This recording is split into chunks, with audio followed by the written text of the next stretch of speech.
And we are live. Good evening, everyone. Welcome back to Holy Crap, the Vlogcast.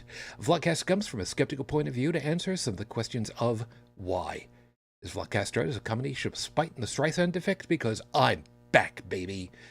And it probably was a really good idea for me to take the time off that I did. Thank you for being patient. Last week was kind of up and down for me. I know I took effectively 2 weeks off. It was a full calendar week, so it is what it is. And again, just thank you for being patient. And part of this is to follow through with the old adage that sometimes the journey is more important than the destination. I am your main host. I'm known as Shujin Tribble, and you can find me pretty much everywhere under that name. That's Shujin. Good to be back with you. How you doing? You'll notice, of course, I'm still wearing my blue hat, proudly. Though some people, I don't usually wear this one out, although I am giving serious consideration of wearing this one because reasons. We don't exactly have a full crew, but we've got some crew, at least for the moment. From the east coast of the U.S., where Hurricane Alley is about to be starting for the season, UnrenownedTech. Good morning. Hi there. You're talking about all the blowhards in Congress, right? Amongst other Oh, things, you're yeah. talking about the weather. Okay, yeah. Yeah, this That particular too. season, this season, the weather, NOAA weather, and there's a specific group for hurricane. I forgot what the name of it was. They're really kind of predicting this season to be Bad. bad, unusually bad. So Bad is a nice word. Yeah. yeah, so if memory serves, I think they're figuring on everything coming in is going to be a Cat 3 and 4, like the majority of stuff. Category 3, Category 4. Fewer tropical storms hitting, fewer Cat 1 and 2s. And arguably probably more of them. I'm not looking Yeah. forward to this season.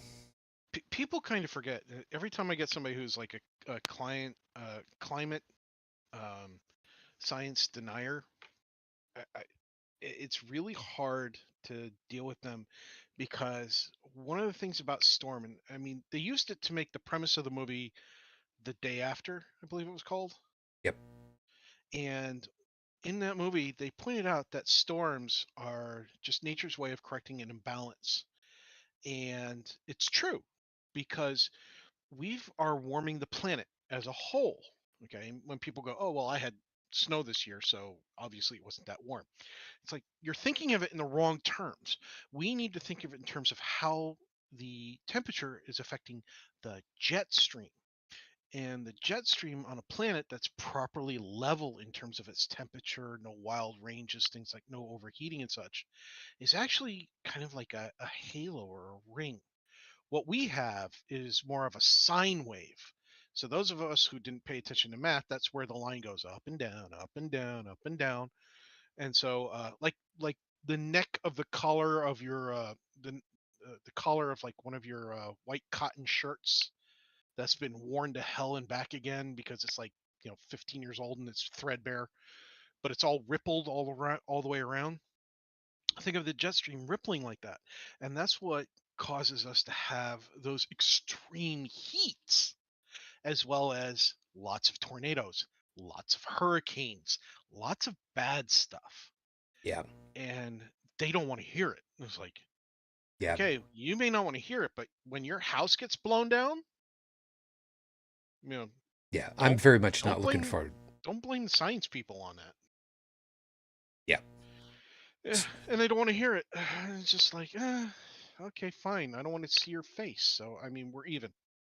Yeah. So we'll see how things go the season ahead. So folks, thanks for joining us.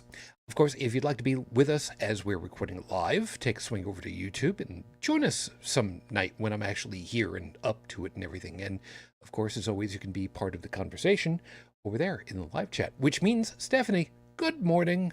Good to see you over there.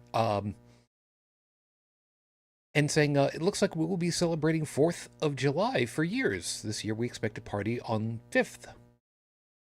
I have not been keeping track of what's been going on over there. I've been a little bit wrapped up in my own head for reasons. So, I just hope things are okay for you, as always. And Stephanie also kind of leading the bit a little bit over here.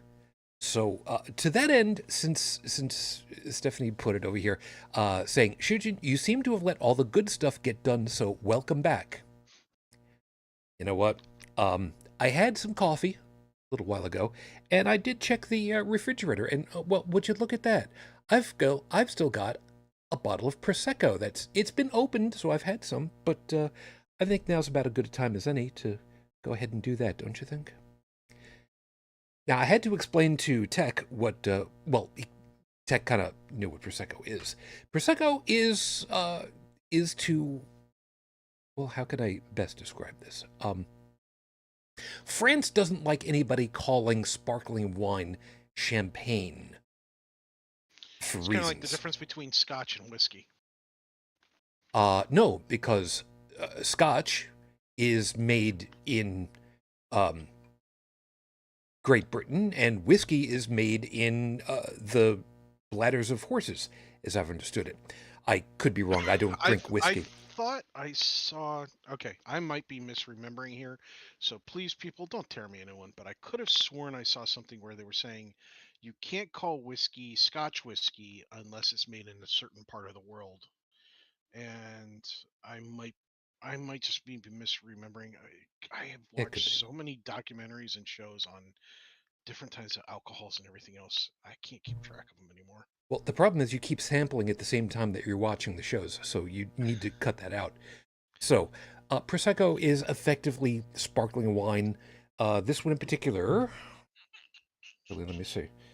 This one in particular is Cuvée Beatrice Extra Dry.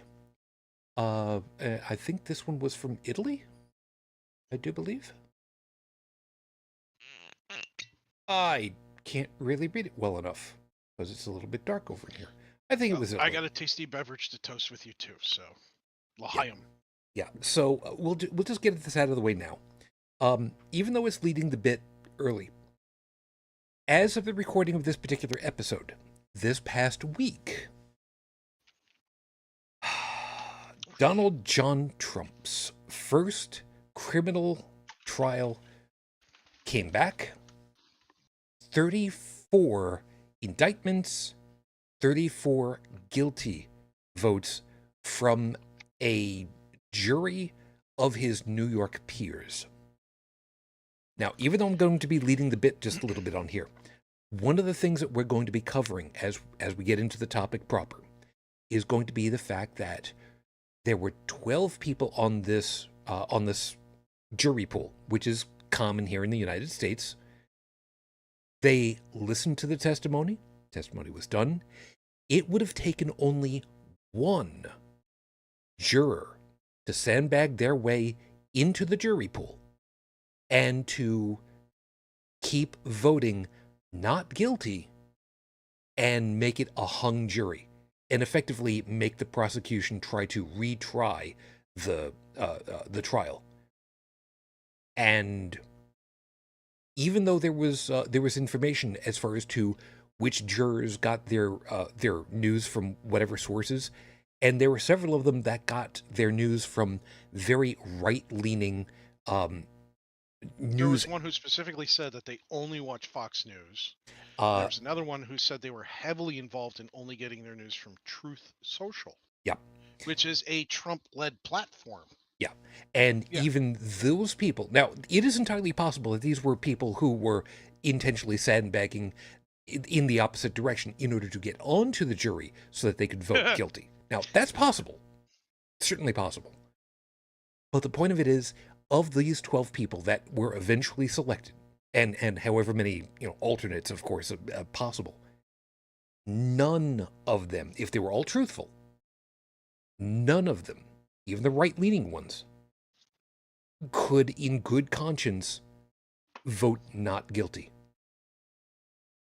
So, to that end, even though it is an incredibly old commercial at this point, and it's a very simple one, I will go ahead and I will toast to my fellow to my fellow people down there in the boroughs. I love New York. What a great vacation. I love New York. Liam. Kampai. Oh, it's been a while since I've had this stuff. But, yeah. I'm very happy for this. We are going to talk in a little bit more depth of some of the pieces. Tech and I have already talked about a little bit of it before we got started. And yeah, that's going to definitely come into the meat and potatoes of everything. But for right now, let me get started with my piece.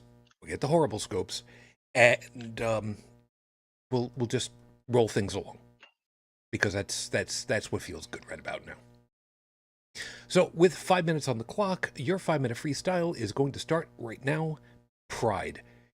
Yes, as of the recording of this particular episode, it is now the 2nd of June, which means we are now, well, just broken into the 2nd day of Pride Month. There's a lot of things that people need to be proud of, and I'm exceptionally proud for a lot of different things. And believe it or not, there is one in particular that I was not going to talk about when I wrote everything up for the episode. Pride is an opportunity for us to recognize, appreciate the LGBTQIA plus community. And it's a larger volume of the population than people really believe sometimes. You know, it's a relatively large thing. And especially for me, in the circles that I run in the furry community, it makes up a very significant portion of the population in the furry communities. And I say communities because it's not just one. There's a whole bunch of them that are, kind of niche. The furry community, it'd be more like saying the sci-fi community, but you might be talking about the Star Trek or the Star Wars or the Battlestar Galacticas or the Whovians. You get the idea. I mean, there's all these different pieces, and the conglomeration, the amalgamation is the larger piece of it all, because that's how it works. I found out something earlier today that I cannot tell you how proud I am. My kid and I, who's back from college right now, which is great. He's doing great. He is on track, according to what he tells me. He's on track to be graduating one of the high levels, summa cum laude, I think is what it is. I don't really remember off the top of my head. All I know is Latin, and I don't speak spellcasting, so whatever. But we went down to the town where his school is, which is a little ways away from where we are, because we live out in the boonies. And out that way at the town, they were having the art crawl. So they also kind of lop in a whole bunch of other things. So there's an art thing going on, there's music going on, there's all kinds of pieces. And he ran into some of his old teachers because, marching band, the high school marching band, the middle school marching band, the elementary school marching band. What? Anyway, so I found out from him that one of the things that he was involved with before he graduated is still running. And that's the club for the LGBTQIA plus students. It's still going. He was one of the first ones, those that was instrumental in having it start, and it's still going, even though he's not there. Now, I mean, of course he's not going to be there. I mean, he's graduated from high school. He's not there anymore. But the thing is, where we live, out here in this section of New York State, it is quite red. So much so that there are two houses on my drive back and forth from where I work. One of which has been proudly flying a Trump flag up on their deck. All right, you know what? Every day that I drive by it, I throw the middle finger because I can. There is also another one that is apparently proudly, I say that, flying a Confederate flag right out the front. Yeah, they get one too. But in this area where these kinds of things happen, where slurs are like a commonplace thing, or much were,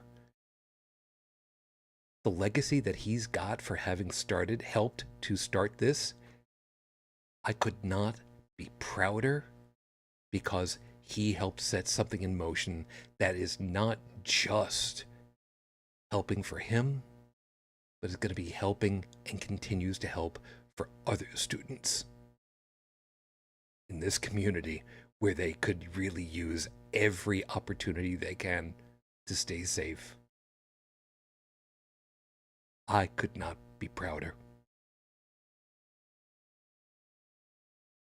So even though my time is finished on this one, I extend this to all of you who have got younger ones who are thinking they can't make it, they can't make a difference.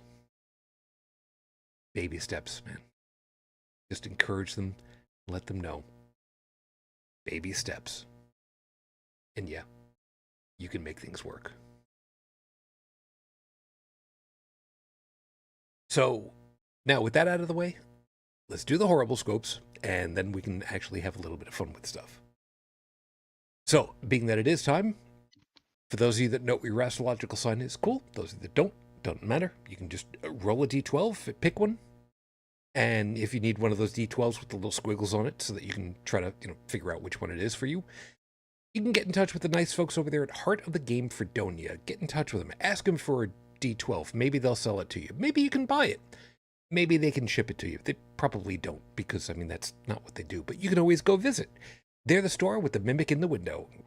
They're supposed to have a mimic in the window. And if they don't, you can always come back later. That's Heart of the Game Fredonia. Hail, hail, Fredonia, the home of the Blue Devil.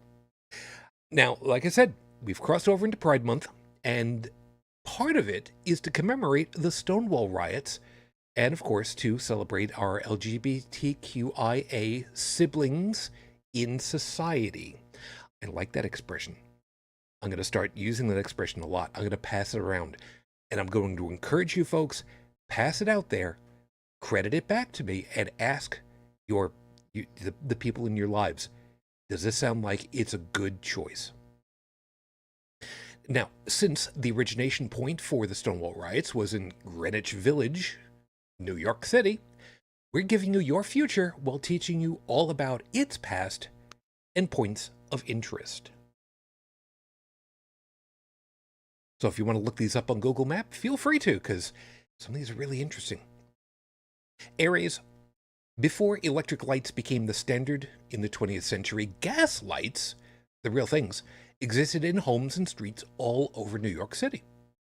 One of the last gas light lamp posts from the 19th century is on Patchen Place. It's a small gated community between Greenwich Avenue and Avenue of the Americas in the West Village. The black lamppost remains virtually intact and features a crossbar, which was used to prop up a ladder, and the lamppost is still in use. It's been switched over to electricity since the 1920s, but it's still in use. So this week, before gas lamps, there were candles. So take a stroll through YouTube and look for the song Light One Candle by Peter, Paul, and Mary. It is intended as a Hanukkah song, but it's a good inspirational song for all, especially for the young. Time to make the donuts.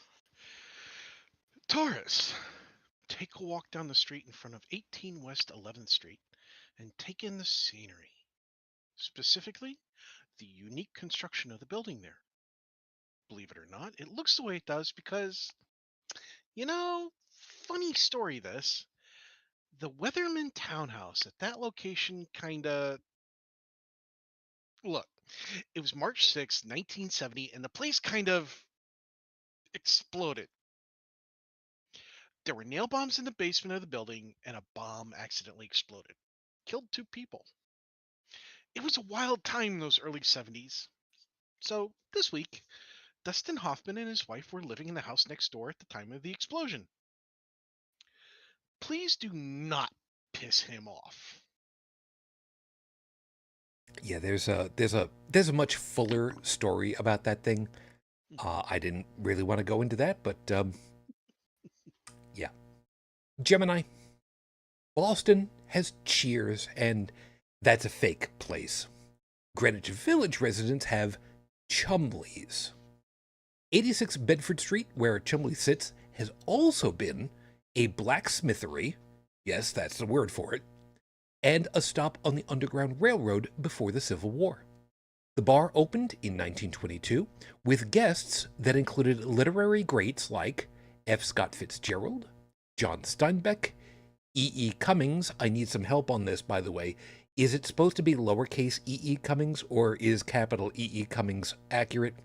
And Willa Cather. Sadly, they shuttered Chumley's in 2007 following a wall collapse, as you do, but they're still restoring the place. So this week, the main ingredient in beer is water. Drink more. Maybe more water, maybe more beer. Just drink more of whatever it is. Kaiser Moonchild. In 1929, during Prohibition, there was a luxury hotel called the Brittany Hotel that hosted a speakeasy in the penthouse.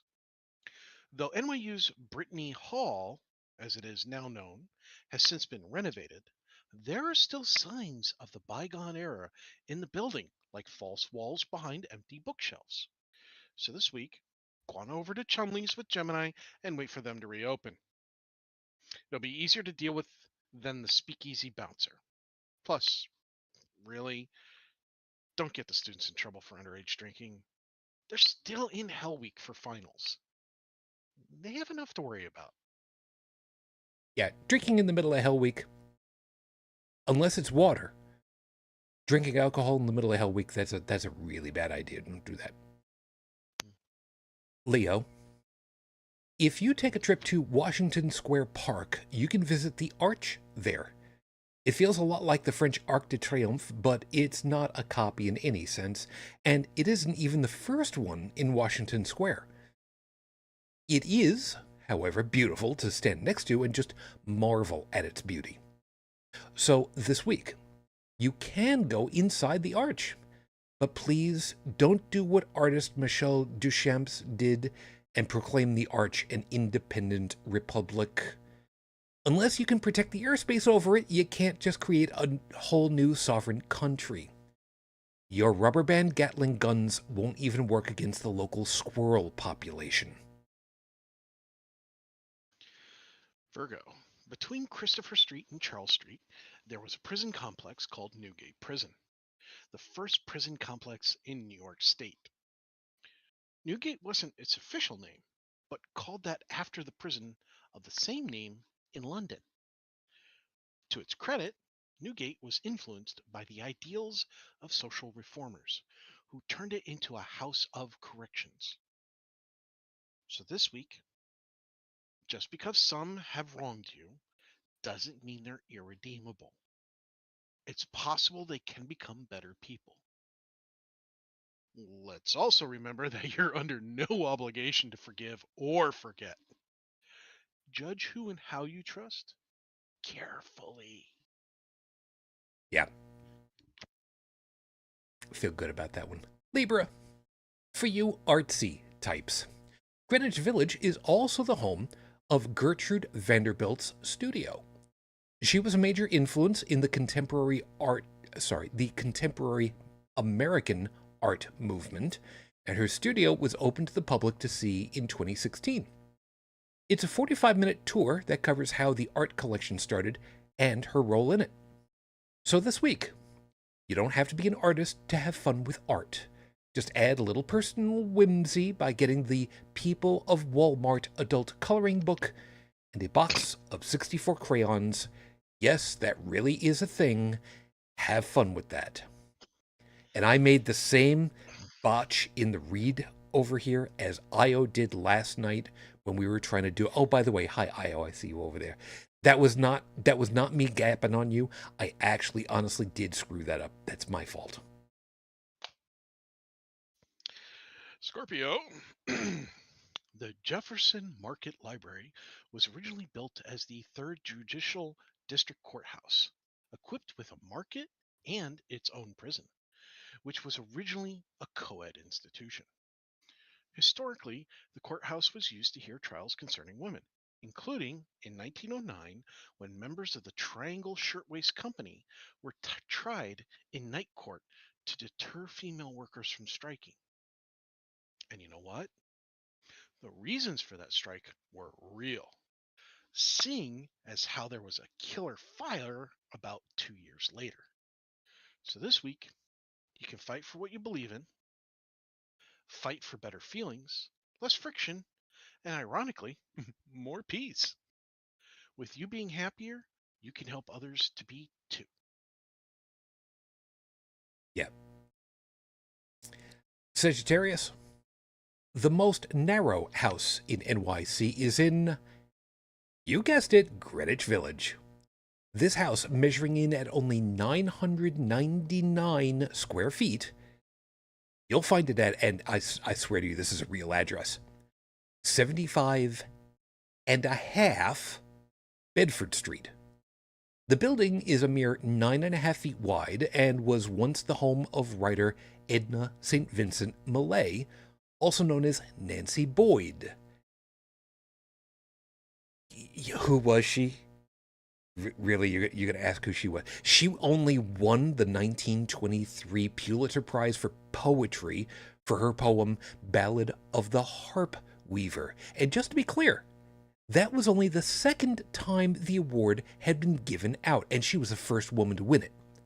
So this week, don't judge someone or something by its size, but on its character and accomplishments. Find someone sitting alone in a fast food joint and ask them, what's your most proud personal accomplishment? You might find a fascinating story. Capricorn. One of the apartment buildings in Greenwich Street has a grassy meadow on its roof. As the New York Times reported in 2006, its owner was inspired by a visit to Elk, Pennsylvania, and just wanted a porch.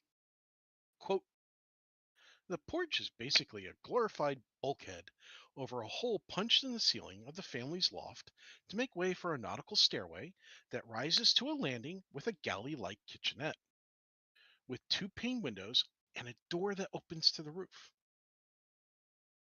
So this week, if you wanted a hobbit town to live in, just visit New Zealand. Or if funds are tight, move to Elk, Pennsylvania. You could also go to New Mexico, where they have something, I think they call them like earth homes or earth houses or something like that. Yeah, which are built into like the sides of hills and such like that to help kind of level off temperature fluctuations, and then they add, renewable energy and resources and such. Almost kind of off the grid kind of stuff. They're neat. Well, yeah, sure, but I mean, Hobbiton was originally filmed in New Zealand, so. Yeah, no, I got you. I'm just saying, if your money's tight, but you don't want to visit Pennsylvania, maybe New Mexico. Just saying. That's fine. Aquarius, the townhouse at 14 West 10th Street, nicknamed the House of Death, is said to be haunted by 22 ghosts, the most famous of which is Mark Twain, who resided there from 1900 to 1901. Now, we understand that some people grow very attached to places they've lived for a while, but considering that he'd spent time in Missouri, New York, Pennsylvania, Washington, D.C., Iowa, Ohio, Louisiana, and, oh yeah, let's not forget Canada, why he'd want to haunt an otherwise nondescript building honestly confounds us. So this week, maybe there's more to these otherwise unimpressive from the outside buildings than we give them credit for. Spend a little bit more time thinking about the insides of people around you, and not so much that you wonder what color their spleen is. There's a Doctor Who joke in there somewhere, but sure, I have no idea what it is. Is it pronounced Minetta? Minetta. Minetta. Okay. Pisces. This might sound a little like a scene out of Ghostbusters 2, but this one's real. The Minetta Brook once ran at ground level in Greenwich Village, going through the western section of the Washington Square Park out to the Hudson River of what is now Carlton Street. Or Charleston. There's no S in there. Anyway, in the name of progress, many creeks, streams, and rivers in New York City were buried and now run far below the ground. But open up some of the manholes in Greenwich Village and you'll see the greenish brook still coursing through. So this week, do not look into the eyes of Vigo the Carpathian. Do not remember that Sesame Street's Count von Count grew up in the Carpathian Mountains. Do not question if Vigo and the Count are related. There is no dog park. Do not ask questions you are not ready for the answer to. Sorry, I had a welcome to Night Vale moment in there where it was the whole do not this, that, and everything. It's like, do not pay attention to the dog park. There is no dog park. Those are your horrible scopes for this week. Remember, if you like what you got, okay, sure. It's perfectly fine. But of course, as always, if you would like a nicer or naughtier one for yourself or someone else, all you need to do is bribe me by usually just asking.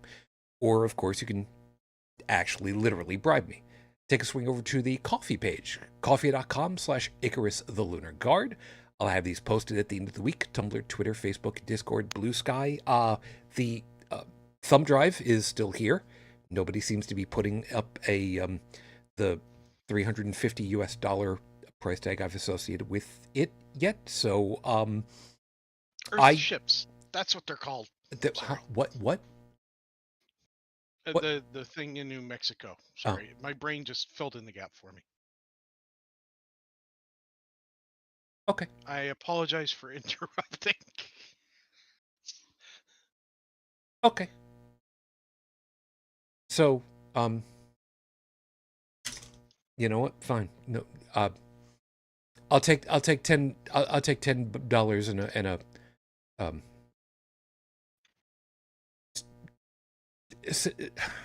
you know what? Send me a gift card to Harvey's.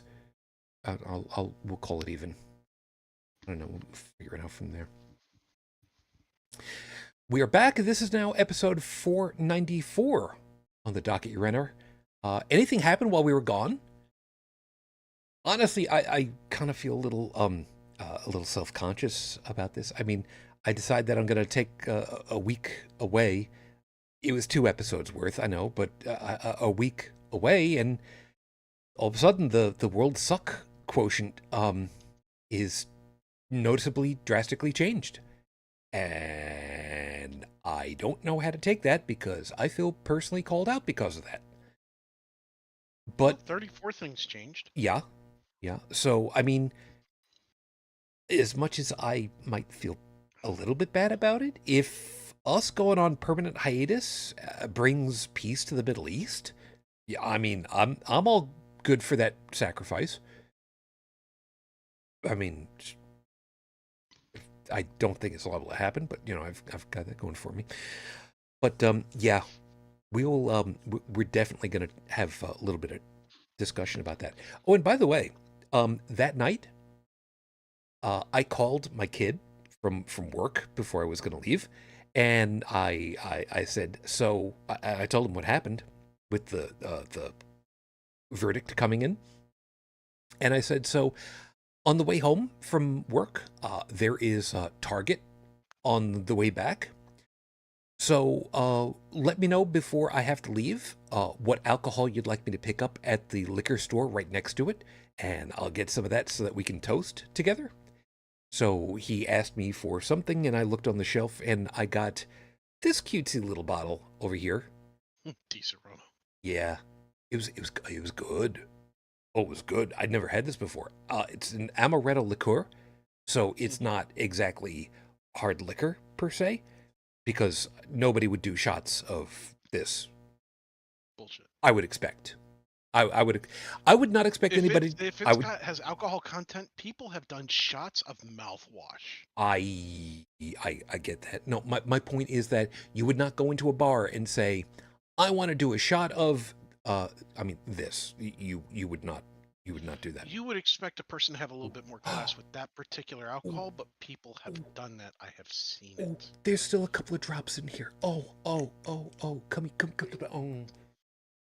You basically just did a shot. Mm, they Two were drop shot. they were. I don't care. It was tasty. This is one of those few times where I'm gonna say yes. This is an alcohol that I could see me having a little bit more of later, because I could see putting this into coffee if I'm staying home. I'm staying home, not if I'm going to go out driving, because I am a responsible driver. Thank you very much. So we had yeah, one of the guys, when the notice came through on the news wires, a buddy of mine let me know when it happened, and he tried to show me his phone, and I didn't have my reading glasses on, and my inside of my arm length, my focusing ability is really poor. My eyes are old. It is what it is, and all I saw was these blue and red alternating splotches across the screen, and I'm just like, well, hang on, hold on a second. Let me get my glasses on to see what it is that you're talking about. These in particular, and he's just like, yeah, look at this, and I read it, and it's charge 1 guilty, charge 2 guilty, through 34, and like I said, I I I was astounded. I was gratified. I was kind of surprised at how quickly the verdict came through, but I was also more gratified that the jury sent question and request to the court, to the judge, saying basically that they wanted a reread of some information, some testimony, some instructions on what they're supposed to be doing, and making sure that they're doing it the right way. And they came back with 34 felony convictions. Okay, pretty damn impressive. So we're the things that we're going to kind of touch on and talk about. I mean, yes, we are of course, quite satisfied. I think is a good word for it, that guilty verdicts came through. But I think it's going to be a little bit more interesting for us to kind of recognize how this played out, and some of the whiny bitching that's going on in the public sphere about it, because of course it is, and what we expect is going to kind of happen with all of this as it's coming along. So I was just saying that I heard about this while I was in the middle of work, and had a couple of moments to check and see what was going on. So tech, for you, this ended up, well, no, wait a second. This ended up happening, what was it, Tuesday or Wednesday? Like late morning, early afternoon, I think it was early afternoon, whichever day it was. How'd you find out? Um,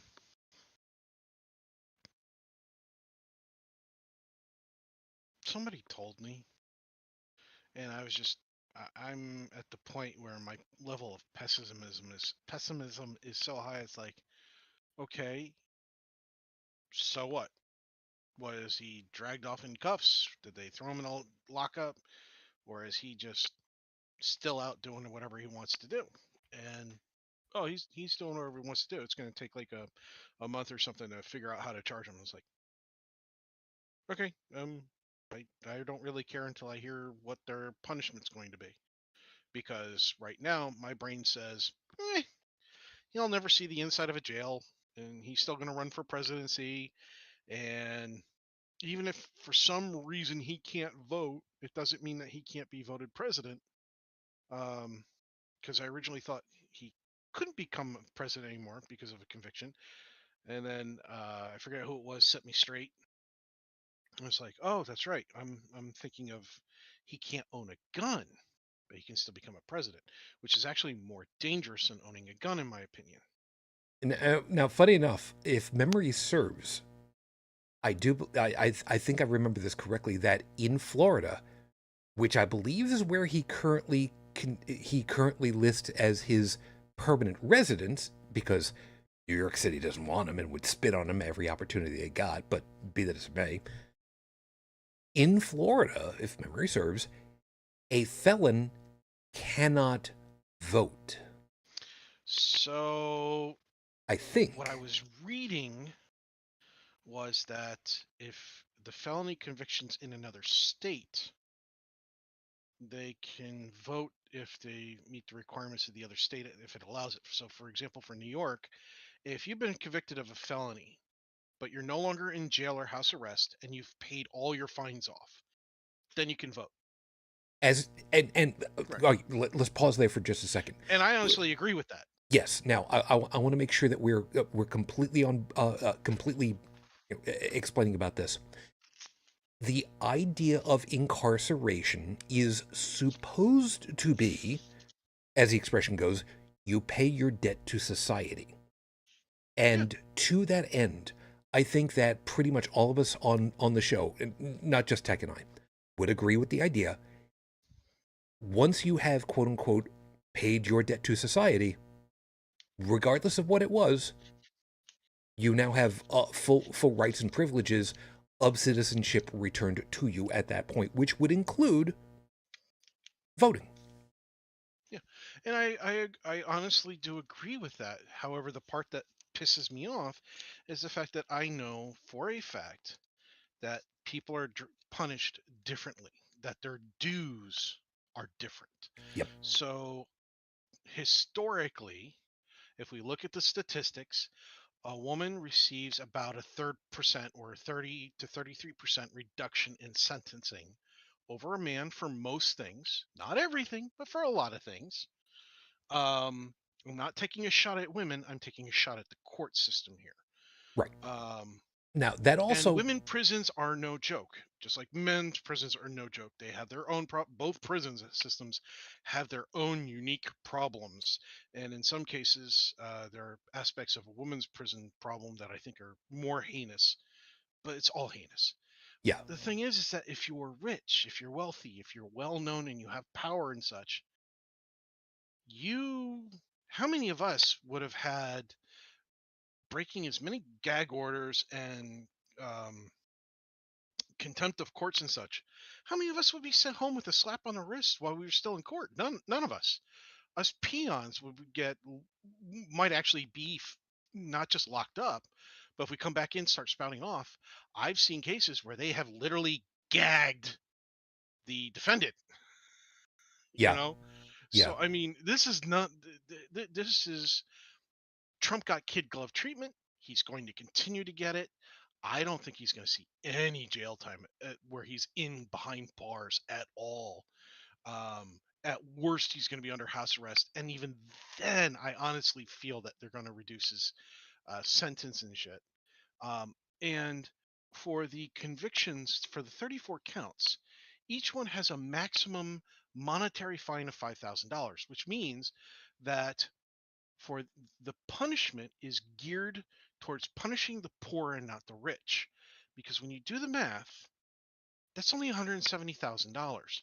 Now, when I say that's only $170,000, if you're a millionaire or billionaire, that's pocket change. If you're somebody making $30,000 a year, that's years, a decade, or many decades of your life where you're going to be having your wage garnished, where you're probably never going to get a security clearance again, where you're going to have all sorts of stuff.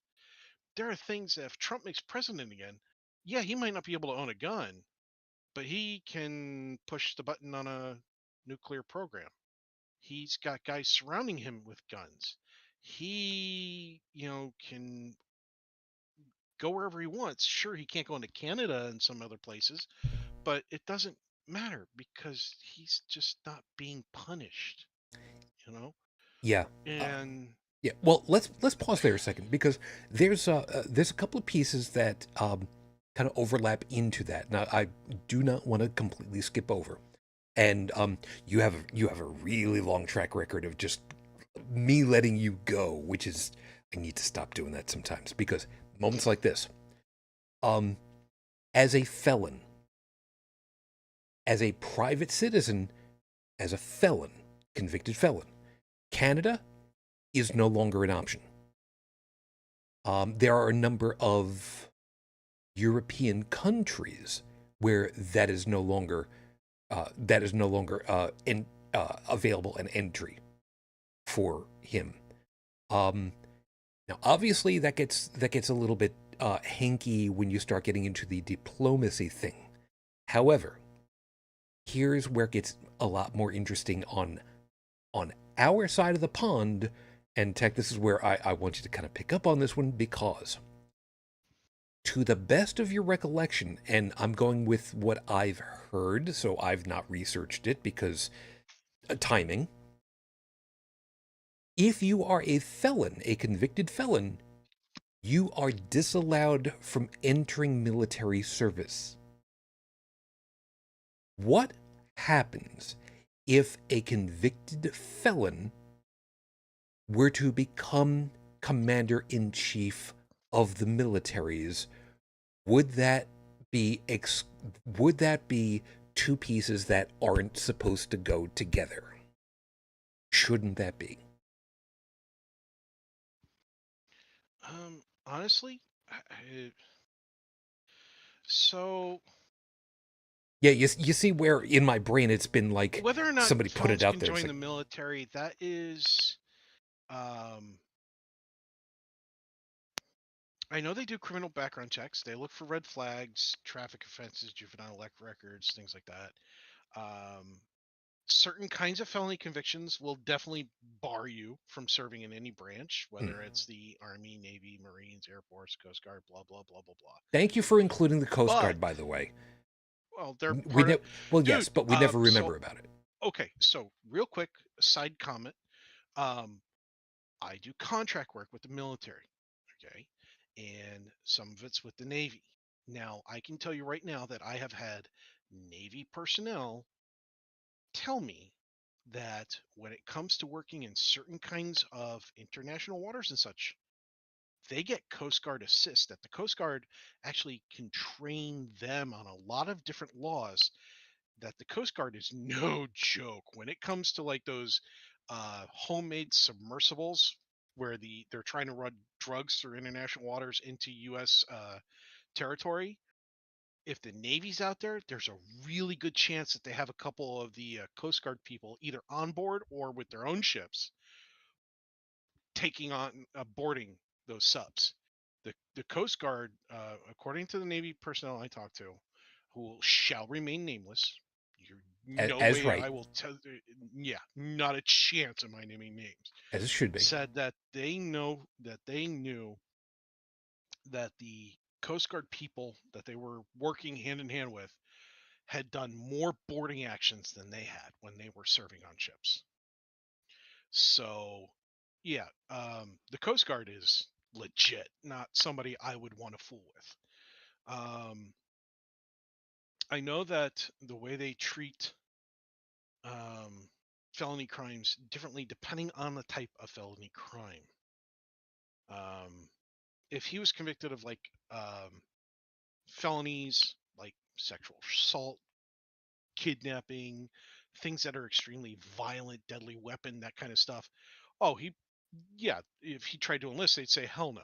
Assuming he was actually in the proper age range and physical condition and everything else. But when he becomes, if he were to become POTUS, the position itself puts him in charge of those groups. And felony conviction doesn't prevent you from becoming a president. So if he became POTUS, some of the people I work with would still have to salute him as the commander in chief, Yeah. despite the felony convictions. Uh, no joke, you know. And it would be a first. He would make another first of, here's a felony criminal convicted, found guilty, and in charge of the United States military. And yet somebody with a DUI couldn't join. Oh yeah. Yeah. So There is an absolute, and I'm not sure that I've got the right word for it, but the the ideas that we're running through, and mind you all, nobody on this panel currently, or like that has ever been on this panel, and I know that we're a biased group, nobody on this panel wants him back in office, not by a long shot. That having been said, the absolute morass, and again, I'm not sure if I'm using the right terminology in this particular case, but the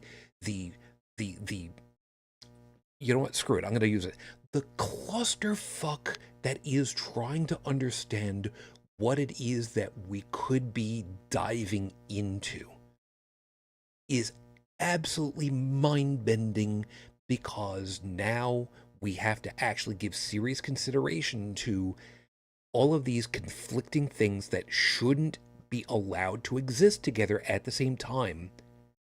And we have to consider it because, and I'm going to say it, because the Republican Party is currently being headed by a convicted criminal.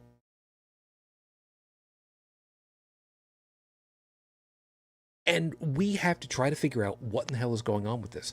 And there's just so many different pieces about this that I cannot begin to tell you how much it annoys me, because the organization follows the head.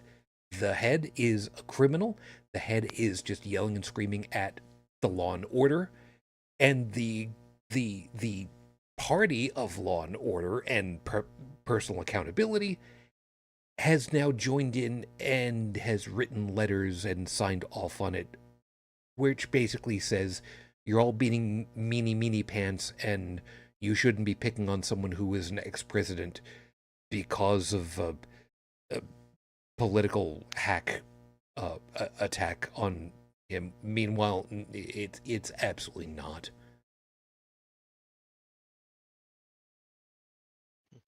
by the So, way, I'm doing some quick Googling and researching, and apparently there's something called a felony waiver. Um, you can file a felony waiver request. It's done automatic, and approval depends on case by case basis. And wait. What is this to from felony all waiver right, so if for you want to who? enlist in the military, but you have a felony conviction, um, Okay. there is a actual statement that any person convicted of a felony is prohibited from enlisting in the military service. And becoming the In president of the United States is not the same as enlisting in the military, by the way. okay. Wait a second. I'm sorry to sidetrack you on a second. Here in the United States, there are two methods generally for people to become part of the military. The first one is enlisting, which is you volunteer for service and you get put through you get put through hell. Um, and there are certain ranks uh, that you're basically part of the grunt work of the operation, Mhm. versus those that go through academy training. who, if they make it through at the end of all that, and some of it is getting put through the ringer, you end up in the much higher supervisory ranks in charge of the overall groundwork people. Essentially, So, officer school. exactly so. And I say that because my youngest brother went through military training and came out as, I forget what it was. He Air Force. So, second lieutenant, first lieutenant, or whatever the hell it was. Anyway, so you're specifically talking about you can't get in, you can't enlist, you can't volunteer with a felony conviction, but you can get this waiver that you're talking about. You can request a Request waiver. a It's not waiver. an automatic thing. So if you go to a recruiter and say, "Hey, look, I've got a felony conviction," because they're going to be doing a background check anyway. As they should. Uh, it's just better to be upfront with them. They're going to ask you, or they're going to inquire about the conditions behind your criminal record and uh, what they the some of the factors that they look at are what age were you when when you were charged, what is the nature of the crime, what was the severity of the crime, what branch of the military you're applying to. Air Force might be more strict than saying Army or Navy, and whether or not there's an active war going on. And you and I both know that if this country's at war with another country and they're calling for troops, the recruiters are tend to be and military tend to be a little bit more relaxed. It's like, yeah, you might not be able to run a mile, but we just need you to haul bags of potatoes back and forth. But again, this is enlistment, and um we're talking about a person who'd be voted in by, you know, a majority of the country, of those that voted, into an office of leadership. Um, Not going through officer school, not enlistment, but literally voted in to take control and command of all our military services. begging the colonel's pardon here just a moment, and that's an F Troop reference for those of you that are keeping score. Um, until this week's guilty verdicts, he has not won the popular vote in any election yet. So You know what I mean? winning the electoral college vote, Sure. which is in and of itself, that's a whole other fuckbag we're not going to talk about. That's two All he has F's to do is for win the the night so far. election, one of two ways: Yeah, I either know. popular or electoral college, which I still think needs to be abolished. I also think we need to actually have two presidents in this country: one who handles foreign affairs and one who handles domestic. But apparently, that is something that a lot of people have been requesting and nobody's getting. So, because the people in power know how to keep it, and we have not learned anything from France. Yeah. And I do need to cover this one from over in the chat. I was, and I'm going to paraphrase just a little bit over here. I was saying, well, if he becomes POTUS, he can just pardon himself. Stephanie No, is Stephanie is correctly is correctly stating out that the the president of the United States of America as a federal officer can pardon federal charges. There's a whole rigmarole for it. However, any charges that are brought at an individual state level, the federal government does not have authority to override that. They can make requests of the governor for clemency for a convict. And from what we've understood, there has been some suggestion that President Biden do that with Governor Hochul here in New York to suggest pardoning or clemency, I should say. And I'm gonna kind of pause here so that we can kind of take a sidetrack down this way, because this is also another thing that's actually kind of fascinating. In If you accept a pardon from the head of whichever executive branch, you then have to also accept the fact that you are agreeing that you are guilty of whatever the charge was, but that the government has then decided that they will, for whatever reason, usually one would expect humanitarian reasons, will they will suspend they not suspend they will they will they will nullify any additional incarceration for those charges, which means yes, you are out of prison, but you still have on your record that you effectively agreed and can no longer go to the courts to say, hey, I want my conviction overturned. You agree that whatever the charge was, yes, I actually did go ahead and do it, even though I pled not guilty. And, well, now I'm out of prison. Yeah, I killed those 14 people, and yeah, I've got cancer, but I'm out of prison now, so it's all good, right? I'm not a convicted killer of 14 people. Oh, wait, what do you mean I still am? Some people forget about that part. There was actually somebody that had that pulled on them in the middle of an interview on live TV, and their brain basically locked up, and they're just like, what are you talking about? Didn't you know that you accepted the you accepted the pardon? That means that you've agreed that you're guilty of all these charges that you're convicted of, these heinous charges. Uh, no. I'm sorry. Did you not read the pardon? Did you not have a lawyer explain it to you? What? Maybe I'll go looking for that on YouTube sometime in a little bit. But yeah, it's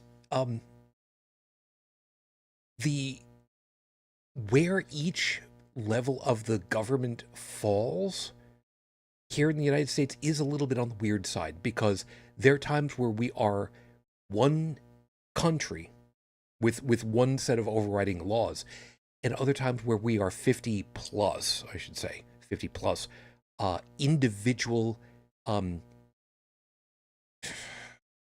individual small fiefdoms countries with their own and shall not go outside of their borders jurisdictions of how they deal with stuff. So yeah, if you're convicted of something that is a state level charge, federal government can't do anything about it. So yeah, And he this doesn't becomes really interesting. need to pardon himself anyway, because it's not going to change anything if he becomes president. Right. He doesn't, even if he can't vote his one vote, even if he can't carry a gun, it doesn't matter because he has people surrounding him who have guns. And I honestly don't think he even knows how to shoot a gun. Wouldn't be surprised if he did, but I don't think he does. I don't think he's actually gone gun range shooting or anything like that. He's a he knows how to slice though. He Golf also club. knows how to Yeah. cheat every which way he can, and what are Mhm. people going to do? Sir, you're not allowed to do that. You're fired. Go away. Get off get off my lawn. Yeah. So whether or not he even tries to um, say that he's going to um, pardon himself, it doesn't matter. It doesn't really matter. What matters is if he gets voted in. I don't think I want to live here anymore because that tells me, that says more about the country and the government than it says about anything else. Yeah, Trump's an idiot. Trump's a racist. He's a bigot. He's a bully. He's a lot of things. And the whole of the United States is aware of this. The people who vote for him are either delusional or they're being willfully ignorant. Why has it got to be one or the other here? Why has it got to It be could one be or the other both. here? um, or I'm just naming various categories, No, that's fair. or they don't care that he's a bad person because they like who he is. They like his racism. They like his bigotry. They like how he treats and demoralizes women and talks about them or acts around them. He they like that sort of thing. And you can't tell me that there aren't people out there that are like him. I've seen them. I've met them. Oh, yeah. You, We hear we about them. have, yeah. And after everything that's gone on, after all the damage he's caused and everything else, if they vote him back in, it's like that's my cue to exit stage left and find some place that's a little bit more calmer and cooler headed and maybe a little more collected. Yeah, other places have their own problems. I don't care. Other places don't have Trump. Other places don't have MAGA maniacs. There are other places with their own problems. And we all know that some of us can handle some problems better than others. True. You know, so there's probably another place where it has other problems that I can handle just fine. Yeah. I And I hear, will go. Huh? I was about to say, I hear none of it's really nice this time of year, Well, coming up into summer. let's see. I know Mexico's just got a cartel problem. I mean, you just pay them off, they go away. Yeah, but then you got to deal with the nuclear day ball like every day. That's what the sombrero for, and as well as the siestas. Yeah, but I mean, you go up to none of it, man. I mean, Besides, super, super cold temperatures in the winter. oh, I love the cold, man. You're speaking my language. Dude, it's great because then it lowers the resistance of the copper, and your cable internet is faster then. So I mean, it's perfect. I mean, You yes, know, it's like 14 gajillion kilometers of coax. It's got to be run because you're out in the middle of friggin' nowhere. But I mean, hey, it's fine. dude, I grew up with dial-up. I can go back to it. I'll Dial be up. just fine. Oh please! I had to buy cassette tapes that were taped to magazines. What the hell are you talking about? Dude, I had to buy cassette tapes too. Oh yeah. I used to record. Well, yeah, okay, never mind. Stature's fine. Uh, Remember when I, Babbage's used to be around? Those were the days. God, man. Ah, remember when we used to argue about which brand cassette tape was better? Yeah. And the pros and cons of a 90-minute versus a 60-minute tape and quality and all that crap? Yeah. Irish brand from the dollar store, man. Good Oh, man. times. Good times. I lost count of how many of the cheap ones broke on me. The answer is they all did. God. They all did. Anyway, I did want to point out something I saw over in chat. Stephanie pointed out for humanitarian reasons, no one should pardon Trump. He needs to be locked away where he cannot incite further violence.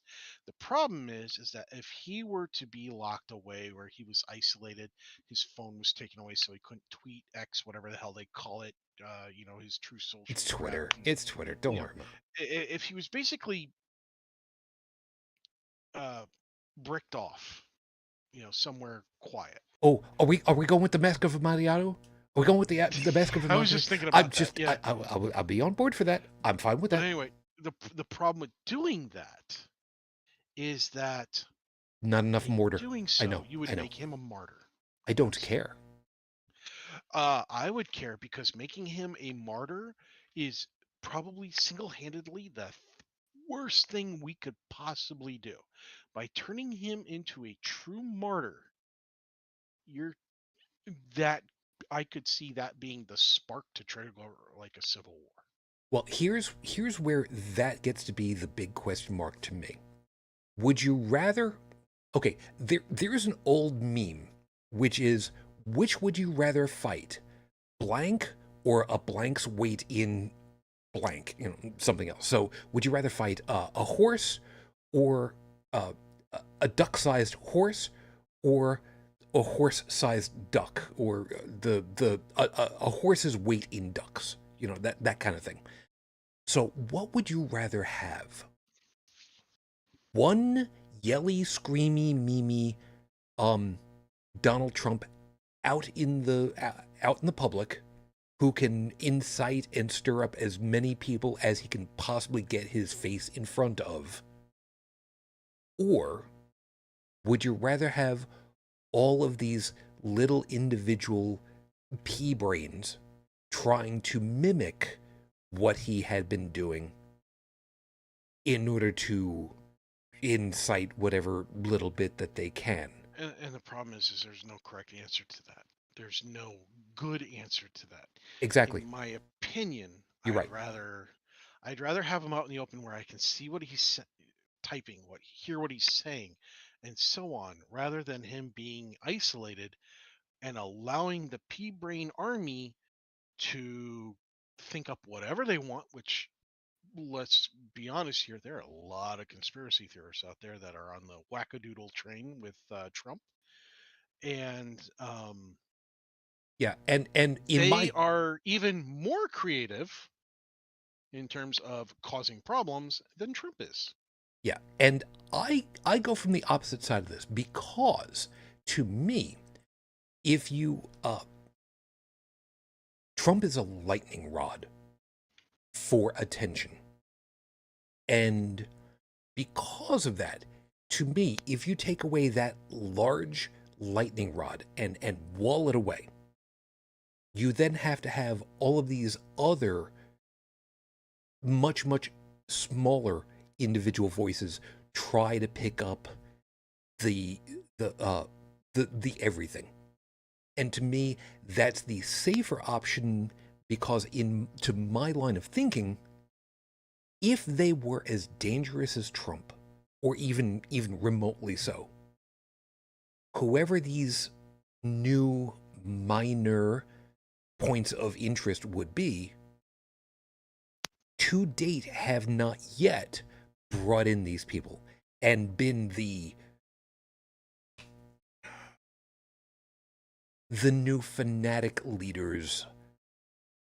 I'm thinking of I'm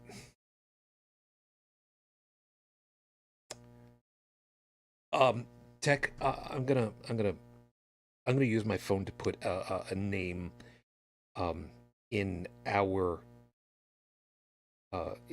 chat. And I don't Oh, if I were to try to do this on the computer, people are gonna end up seeing what it is that I'm typing, and I very specifically do not want that to be shown anywhere. So hold on a second.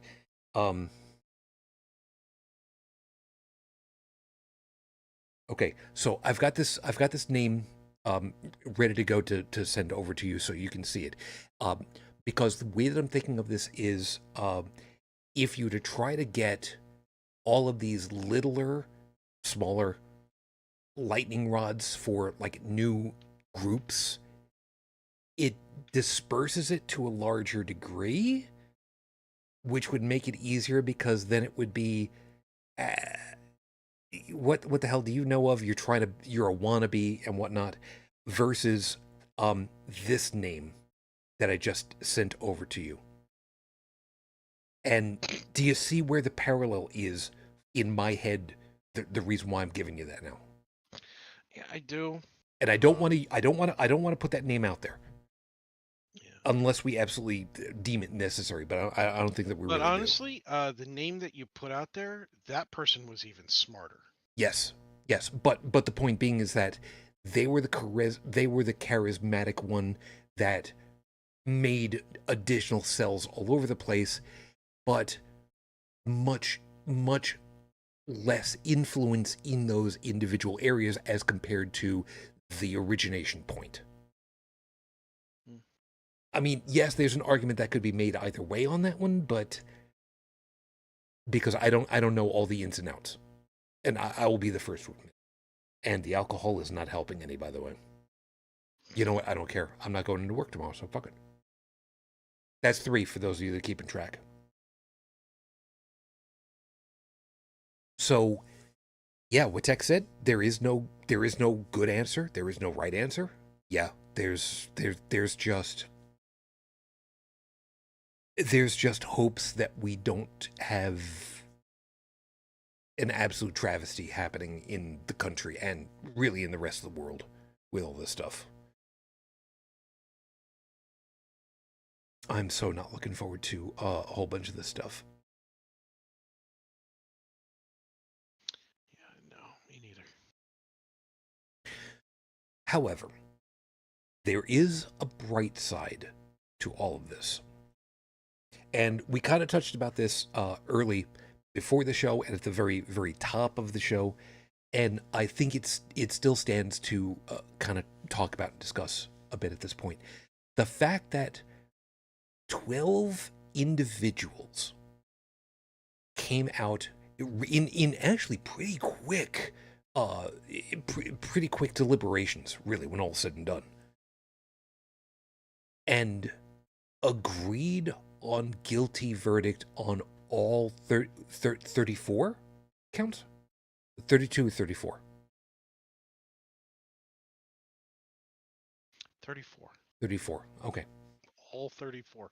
All 34. Yeah. And these were people, and like I'd said, from the get-go, when they were going through jury selections, I knew all it would take would be for one person to be an outlier, to sandbag, to answer all the questions just the right way, just to get on the jury, just so that they could just hamstring the whole damn thing and bring it to a grinding halt. Because in U.S. courts, a jury of 12, you need a conviction to happen if all 12 agree yes. If there is even one holdout, there is no verdict. It's what's called a hung jury, especially if they just continue to hold out. And then if it's a hung trial, then the prosecution has to decide, do they want to retry the case? In some cases, they won't, because it's just not worth it. You know, there's an expression in sports. Tie goes to the runner. It's really a thing that goes with baseball. Tie goes to the runner. The ball reaches the person guarding the bag, the base, at the same time that the runner steps on it. Tie goes to the runner. In the American legal system, generally speaking, tie goes to the defense. Because theoretically, prosecution must prove, not just has to, must prove that the only way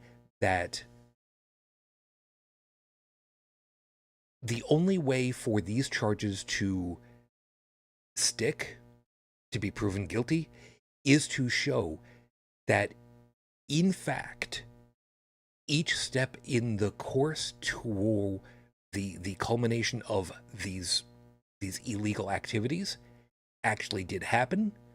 It's corroborated with information that shows that, yes, this is factual.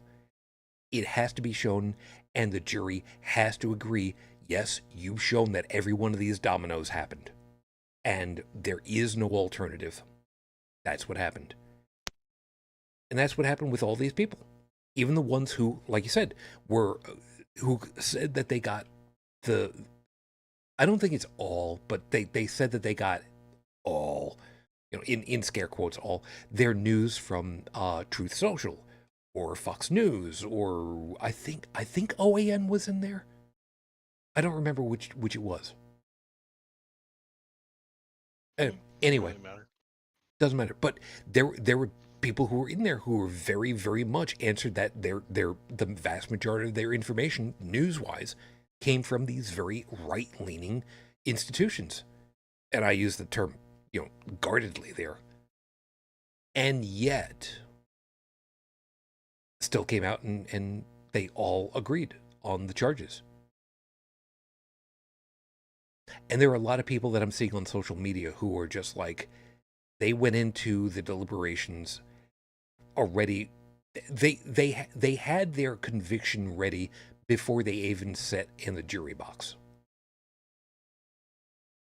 I'd like to believe that that's possible, of course. But these are people who can't even jibe with the idea that let me ask you a question, Tech. If you had been selected to be on the jury before going in, and be honest with me, did you already believe in your head that this son of a bitch was guilty as sin before you even walked into the courtroom to answer questions? No, I did not think that he was guilty of sin of the crimes that they were accusing him of because I did not have the details to make that decision. Do I think he's a bad person? Oh, you bet your ass I do. Do I think he's scum? Yeah, absolutely. And do I think he's a liar and a cheat? Do I think he's broken the law numerous times over and over and over again? Hell yes. Don't forget adulterer. But Add uh, adulterer d- in there. I don't care if people have sex outside of marriage. That doesn't bother me. Well, If that's between the two married people or however married people if you're out in Mormon country or whatever. But the point is that just because somebody had sex outside of wedlock or marriage, uh, I don't think that makes them a bad person. I think how it affects their marriage determines whether or not it was a bad choice on their part or whether they're a bad person. But that's restricted to that family, to that group, not me. I'm not part of it. Okay. Um, I don't really care if a guy or a lady or however the dynamic is um, decides that they're going to cheat on somebody else. That's a relationship problem, and that's between them. That's that's none of my damn business. Just like it's none of my damn business if a young girl gets impregnated by rape and wants to go have an abortion because she doesn't want to have the kid. That's not my business. That's that little girl's business. All right.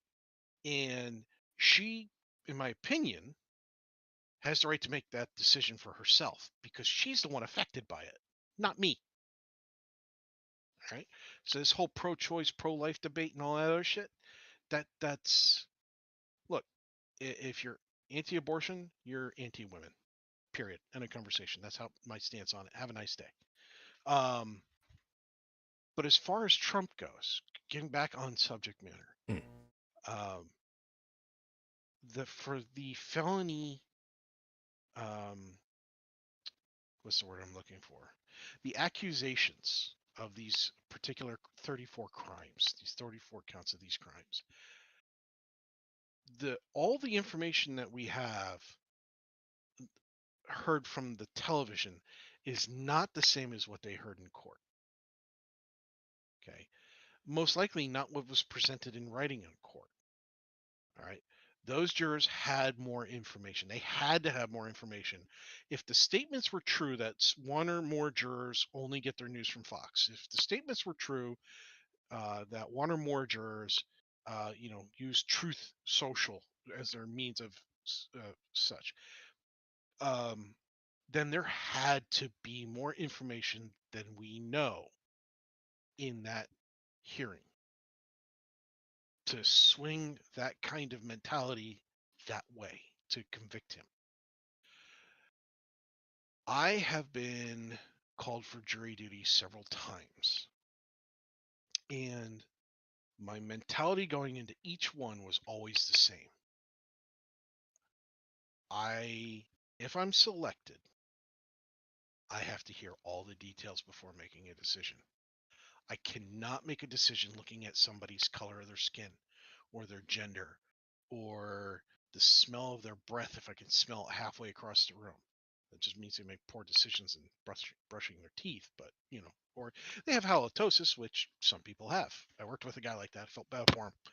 Um, but the dude went through like a tin of Altoids every day or two.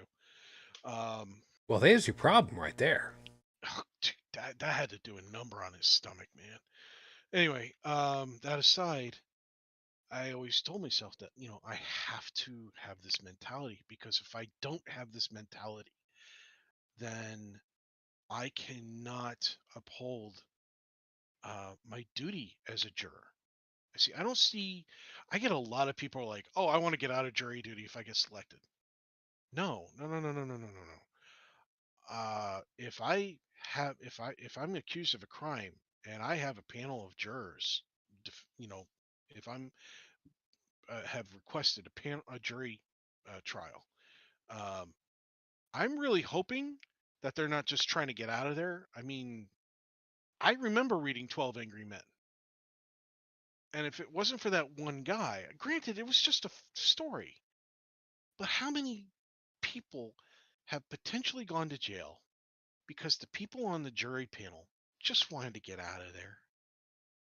You know, Yeah, I didn't I, read. I, I didn't read the story. I've seen the movie, oh the my original God, man. movie. Okay, Wow, so that was the something. original movie was very close to the book. Good. It was actually very well done for a book turned into a movie. I believe it. I feel that it was very good. Yeah, that was. But I read the book before I saw the movie.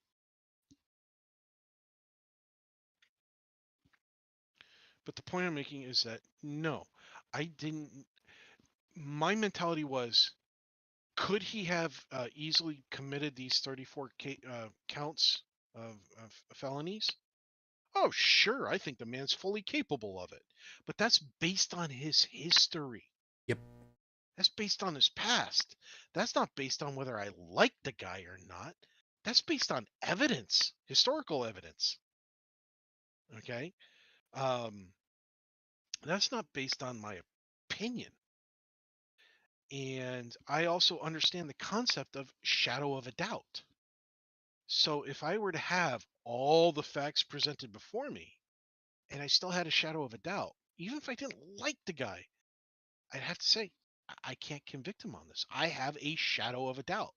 Now, granted, at that point, it would be upon my jury peers to converse with me about my shadow of a doubt and convince me I'm either right or wrong. And for me to convince them whether they're right or wrong in terms of clashing opinions based on the data. But I don't have that access to that data. I don't have access to everything that they have.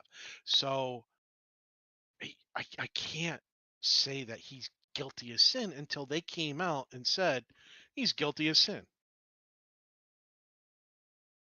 And It's what? kind of like when OJ went to trial. I wasn't certain whether OJ did it. I was one of those few that actually did not believe with any kind of certainty that OJ, did murdered anybody. Not because I'm an OJ fan, all right? And by OJ I mean OJ Simpson. It was because I wasn't certain if the man could kill, you know, and I just didn't know. And I do know for a fact that innocent people do run from the cops all the time. Sure. You know, that whole mentality of if you're innocent, you won't run. Bullshit. Bullshit. Bullshit. If you're innocent, you have nothing to hide. Bullshit. Double bullshit. It's like, okay, if you think you're innocent and you have nothing to hide, why do you have blinds on your windows? Hmm?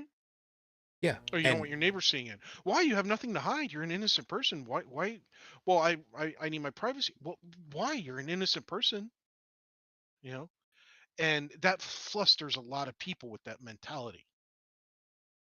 When I hit them with that question about why do you have blinds on your window? Um, don't you trust your neighbors? That kind of thing.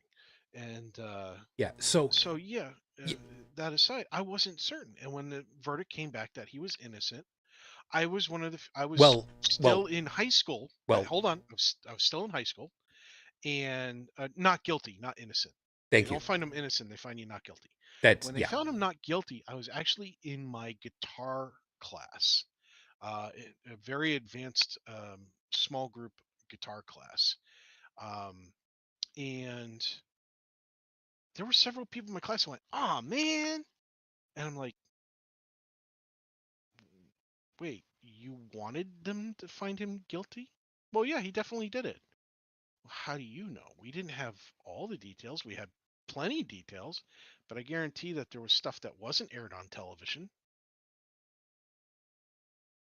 You know, but it's just one of those things where, unless you're on the jury panel and you're actually there listening to the deliberations of the jurors and such, I can't make that call. And I know that I might be a minority or an outlier in that respect, but um, I was taught early on that doing a job for jury duty, if you get called for it, is one of the greatest benefits we have in this country. I have a chance to sit there and go, okay, this guy's accused by the government or the state or police or their neighbor or whatever of something horrible. And they're asking me to look at everything that's being presented and come to a decision. And that decision could result in them going to jail, paying a fine, death penalty. It could result in a lot of things. And I know jurors are not are generally instructed to not worry about what punishment is going to be the result of their conviction if they find the defendant guilty, because that's not their job. It's the job of the judge and so on. Um, but it's something that that does sit with me. I don't want to. I am of the mentality that if 10, I have the choice to put 10 people in jail or let them all go free. And I know for a fact that one person within that 10 is an innocent person. I'd rather let all 10 go free than put one innocent person in jail just to get the other 9. And I know people disagree with me on that. Fine, that's your opinion. But if I have a shadow of a doubt, even if it's Trump on the stand, even if it was Stalin, then I have to go by a shadow of a doubt. And it's an unpopular opinion. Yeah. Now, in my particular situation, did I think that he did these things that he had been accused of? I have to admit, in all honesty, I didn't know. And I say that from the standpoint of I didn't understand what it was that he had been accused of. I heard bits and pieces from, NPR, because, it's one of the biggest pieces for me for news, NPR. But all of the ins and outs, I didn't know jack squat. Would I have gone into a jury in something like this, however, thinking he was guilty already? It is highly probable that I would have. But here's the difference. I am one of those people, also, like Tech, where even if I had a bias that said, yeah, I think he's guilty as hell, I could put that aside and say, my personal opinion doesn't matter right now. I have a job to do. And it is an important job societally for everyone, including people down the road. And I need to evaluate, has the state proven what they're accusing him of? Have they proven that that is what happened? Because if they did not do their job to show that the punishment that we are about to mete out to this person is predicated on us having collected every shred of information that proves all the way down A to Z that they deserve this punishment. If they didn't do that job, it's my responsibility, it's my duty to actually say, you know what? No. You cannot go forward. Because we are in the jury. We citizens, I've never been on a jury. We citizens are the check and balance to the government's oversight. That's what it comes down to. It's our voice to be able to say, no, you got it wrong, or yes, you got it right.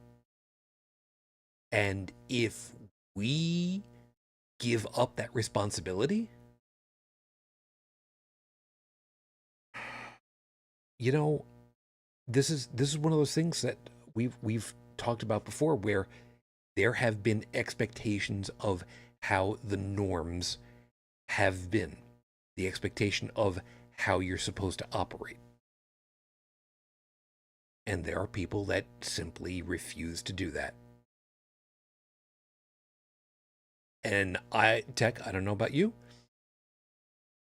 I don't, I want to use the expression, although I think I'm using it incorrectly. I don't grok that.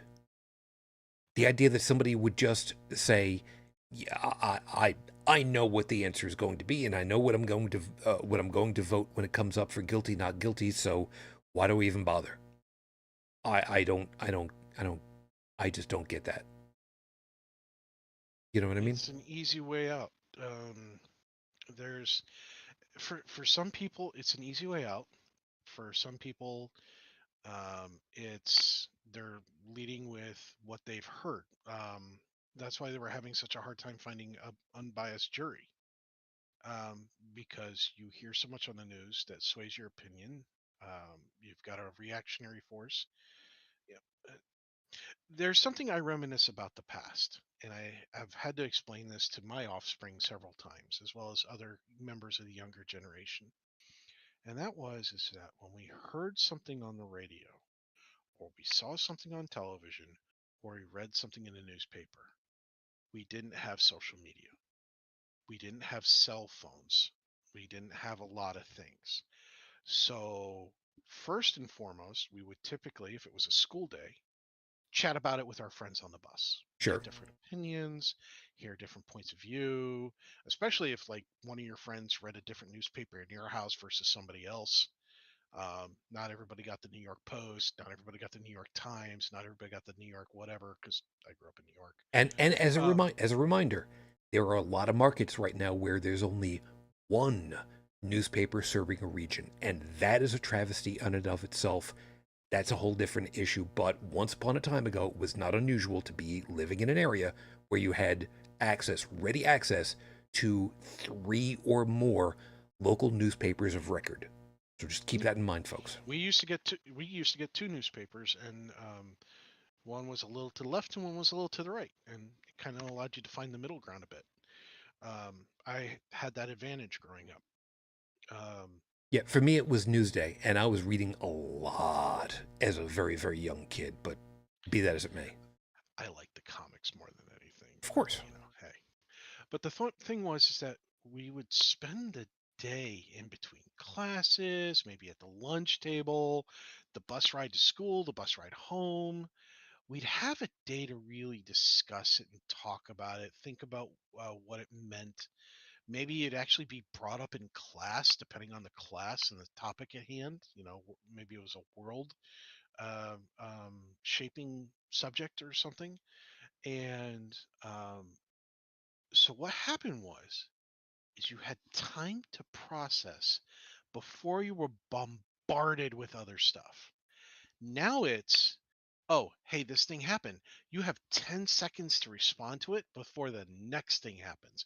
Oh, by the way, that in the middle of your 10 seconds of responding, this happened. So now you need to respond to this, and your friends are blowing this. And you're jumping from one thing to the next, to the next, to the next. You haven't internalized a lot of things. You've just either got somebody else's opinion, formed your own jump knee jerk response, and moved on. But you've stuck with it because that's what your initial impression was, and you haven't expanded upon it. Now, I can't say that all kids do this thing, because I know for a fact that my offspring, while he does hear a lot of things, my son doesn't necessarily do knee jerk reactions, and he will chat with his buddies about it. And he doesn't do deep dives into social media. He doesn't keep his nose to the phone nonstop. He doesn't ride the social media train. He actually kind of moderates and manages it. He keeps it to more of a simmer than a flood, or a stream than a flood. Uh, um, you know, he dams it up a bit, and so he's not overwhelmed with that kind of stuff. But he knows kids in his class in school that do get overwhelmed by that, and he knows other ones that don't, because he and I also had that discussion. Yeah. And I think what it is I think that the millennials and the Zoomers are not the Zoomers with a Z, not Boomers, and plus the upcoming Alphas, because they haven't really given them a name yet for the ones coming up after the Zoomers, um, are going to be the ones where we really see them learning how to better manage massive influxes of data coming through social media, filter with tons of emotional bias, and filtering that shit out. Um, Especially as they hang around it more. I know my generation is really terrible at it. Um, and I know some of the older generation that does that stuff, that has taken up, Facebook and all that, are really, really bad at it. In fact, there was an article somewhere saying that the worst offenders on Facebook were like old ladies, Yeah. apparently, in terms of information and such. If I find the article, I'll post it, and so we can put it in there. But yeah, I mean, I've lost count in the area by me of the amount of old people I see staring at their phones and driving compared to the young kids. Like if you're 50 plus in my area, there's a good chance you're staring at your cell phone while driving, while the 20 somethings are keeping the eyes on the road. It's like, it's kind of weird.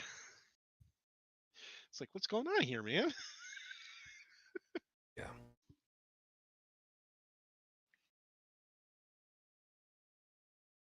I am very glad, as annoying as it is, I'm very glad that the piece that I was talking about before, the tie goes to the runner idea, is the way that it's supposed to be here. It's not all the time, not by a long shot, but that's the way it's supposed to be. That the burden is supposed to be on the prosecution, and it makes the most equitable sense, because if the state has not shown to everyone that they've collected all the information that proves that the punishment is just, they shouldn't be allowed to go through with the punishment. But if they do show that, yeah, this punishment matches with all of the information that we've got here that shows that they qualify for that, well, it's been nice knowing you there, my dude. And I would not feel at all bad about that happening. So this week, the fact that there is a conviction, the fact that 12 people got together, were shown all the information that they were shown, and again, reminding you that Tech has reminded us, we, the public here, have no idea all of everything that was shown off to them, and they came back in the timely fashion after having asked for clarity to be sure that they got it right. It's kind of hard for me to believe at this point that there is anything to trust on this guy. And that's not just a criminal piece, that's a character piece. And that's also, by the way, Tech, the reason why I was going with the whole, an adulterer thing, because that doesn't speak to criminality, it speaks to character. Right. Because I mean, people want to have open relationships. I mean, you and I would probably agree. You want to have an open relationship so long as everybody's on board and there's communication and everybody's cool with it. Whatever, man. Yeah, have fun. But if you are being duplicitous, yes, I've had enough alcohol that I can kind of feel it, but I can still use the word duplicitous. And use it in a sentence and use it correctly. Ask me to spell it and I will tell you to fuck off. That's 4 now.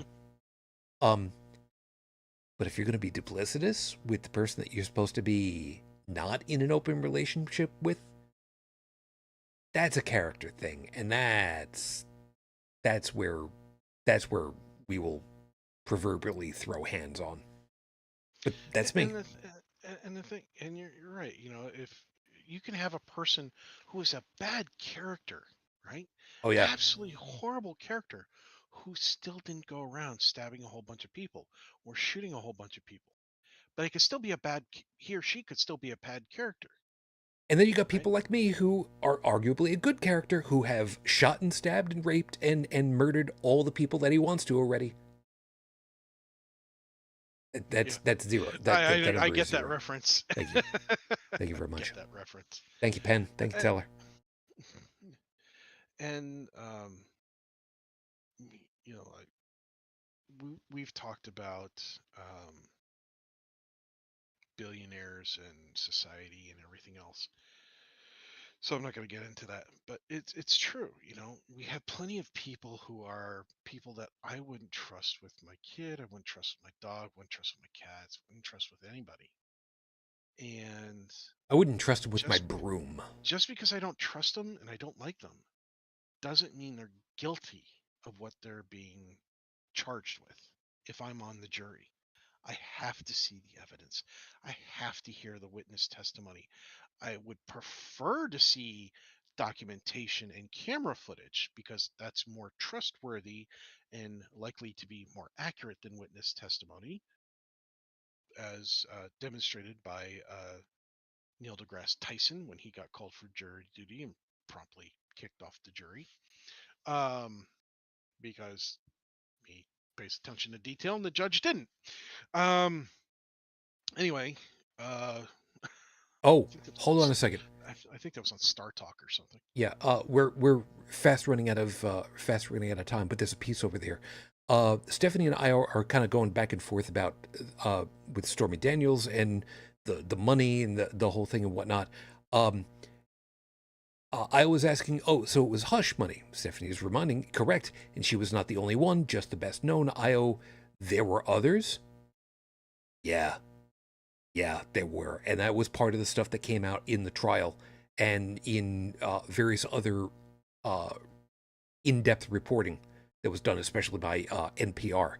Yeah, there were a number of stories that would have been detrimental to Trump, that he got information from the doorman at Trump Tower, paid him off in order to keep information quiet, got information too from the guy that ran the National Enquirer, paid him so that they would be able to get people with stories, get them into an exclusivity contract.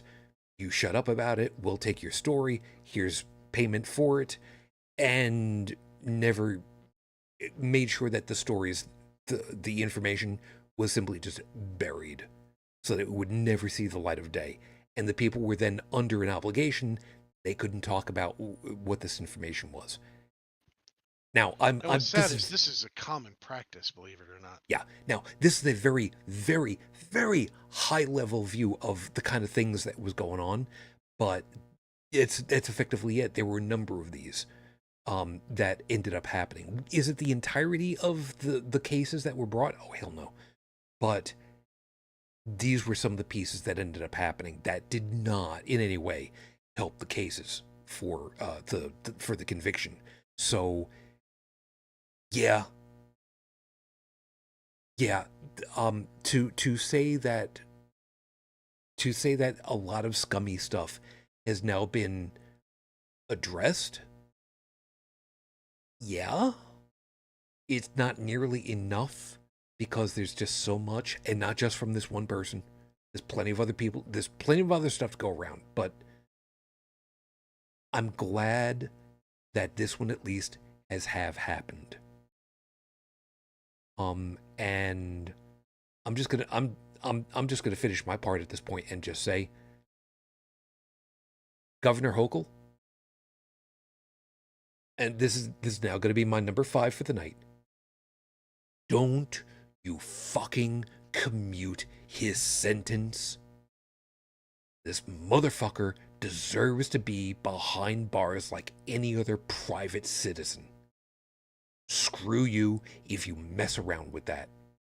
He deserves. According to a jury of his peers. Yeah. Seriously, that I'm making that my finale for anything. You got anything left over that you want to go ahead and say on any of this? Because we're close enough to I close. just I know there's a lot of heated debate and arguments going around and everything else, and we could sit here and talk about this till we're blue in the face. But the truth of the matter is, what happens next in terms of his punishment? Wow, man. I mean, That that's the important thing to pay attention to. And I feel, based on statements made by the judge early on and throughout the trial, that we're going to be disappointed. That I really do. And by we, I mean those of us who expect him to have, like, at least the medium to maximum amount of punishment, because, like, jail time is a maximum of 4 years per felony, and I think that's times 34. I believe that's 136 years. I'm more than Don't happy to have him die in I doubt prison. that they would issue the full jail time for that. I even doubt that he'll be in jail. If they say, "Oh, you're going to be under house arrest for the next 50 years," he will turn that into a martyrdom. He really will. And that may actually go even worse than if they just let him get off with time served, although he served no time. And as far as financial goes, that was, I believe, a maximum fine of $5,000 for each. And at 34 convictions at $5,000 apiece, that's $170,000 fine, which for somebody like him, as I previously stated, is chump change. Supposedly. Supposedly. I mean, who knows? But he will most likely get his followers to pay for it in some way, shape, or form. I would not put it past him because of his character. Yeah. So that's all I have to say is, let's see what happens. I'm not happy about the conviction because I don't think the punishment is going to fit. Um, if they do a punishment that fits, I'll have different feelings. But I got to wait and see. And I think that's going to be what? I believe they said it was a month on average, or they kind of set a deadline for a month, I believe it is, for the judge to figure out and calculate everything and do everything. So, Uh, besides, July 11, I think, is when they said the punishment phase is going to be. yes, it's about a So, month, yeah. a little over a month from now, and yeah, so I got time to wait, and even then, I don't know if he can, but I wouldn't be surprised if his lawyers are already working on to overturn the conviction, to appeal it or whatever. Yeah. Whatever the appropriate wording is in legalese. Of course, they might just be saying, "Hey, wait until we hear what they hit you with, and we may just take the spanking and move on. It might be cheaper, you know." Uh, Yeah. Anything for that defense attorney to make sure that he actually gets paid before. oh, Oh, I would not be oh. surprised if we hear about all the attorneys that aren't getting paid later on. You mean all of them? You mean like Rudy Giuliani over at his 80th birthday? Oh, right. Yeah, about that. Maybe we'll talk about that sometime. Maybe. Let's not talk about his history of non-payment because then we would have to go back like 70 years. Yeah, we'll hold off on Or that. did I say that out loud? Might have. But I will go ahead and I will kind of pad my own feelings at this point. Stephanie saying 100% with you, Shujin. Io saying with each period at the end of each word, he needs jail. I appreciate that. I appreciate that a lot. So we got to go ahead and call it a night because it's time to call it a night. So as always, everybody, thank you very much for being with us. We hope that you had a good time with us. It's good to be back with you. And of course, we hope that you found something worthwhile in all of our perspectives and you got something to think about for the week ahead. Io, Stephanie, guys, thank you very kindly. Take care of yourselves. And yeah, I'll probably next week fill you in a little bit of some of the stuff that's going to be going on outside of the show. But that's a whole other thing. Tech, glad you're able to make it. You take care of yourself. You have a good week, man. And I guess we'll see you in 2. Yeah, unfortunately, I have to abstain from the next one, but for good reasons. So, there's that too. I'll try to make sure it's a boring topic so you're not missing out on anything. Other than that, just thank you guys. Just thank you a lot. I've got things running in my head for another time. But of course, until the next time we're together, feel free to get in touch with us over at holycrapthevlogcast.com if you'd like to be checking in on anything. The phone number, I'm keeping it rolling for right now. 859-HCTV-554, 859-4288-554. I'm not going to do the double number thing. I don't know how you guys in the UK do it. It tangles my brain up. No. Don't do that to me. We'll see you next week. We will see you next week. Like I said, I had to take off the full calendar week last week because it was, and I don't like the word anniversary. So it was the 19th year since we've lost my wife. She was still just months shy of 35. I have been a widower for 19 years. I feel every day that it was just yesterday that it happened. There is an expression that everyone is working a battle that you can never see. I'm paraphrasing because the booze has kind of gotten to me. I ain't gonna lie. But I still have it to deal with every day. Literally every day. So for those of you that have to put up with whatever mental battles it is that you've got, you're not alone. We'll be here to help you if you want it. And for those of you that are celebrating Pride, but have to do it just inside your own head, for whatever reason, safety especially, you can be part of our family. You don't have to tell anybody. Just know that you can be part of our family. Proudly so. Please take care of yourselves. We'll see you soon. So until the next time we're together, as always, I wish you the peace I no longer have. I wish you the strength that I've learned. I wish you well. Till that next time. Matane Fujin, I love you. I miss you. Dream of me. We'll see you next week, everyone. Good night.